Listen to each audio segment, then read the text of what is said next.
Right. What we have in our laws is that the landlord is not permitted to demand more than 6 months rent advance. Finding a place to rent is hard, even harder when you have to cough up nearly 2 years in advance payments. That should not really be the case if you follow through on tenancy agreements as captured in the Rent Act. What is the Rent Act or tenancy agreement? Well, simply put, this is a detail of a lease agreement captured between a landlord and their tenant for the facility acquired within whatever period specified.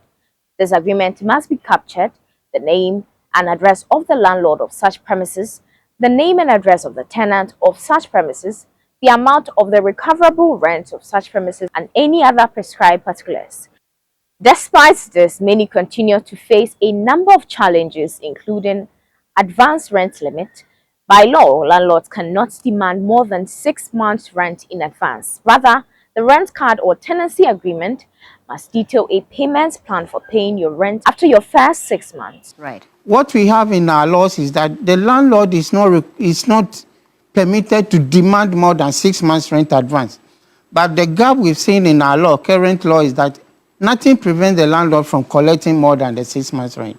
Landlords cannot randomly increase rent. Any adjustments must be reasonable and approved by the Rent Control Department. Nobody in our country, in this country, is permitted to transact any business in foreign currency, not only in dollars. If somebody is charging you in dollars or in any foreign currency, just report. Evictions.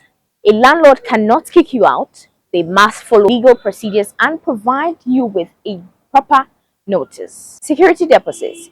These are allowed, but landlords must return them if no damages occur.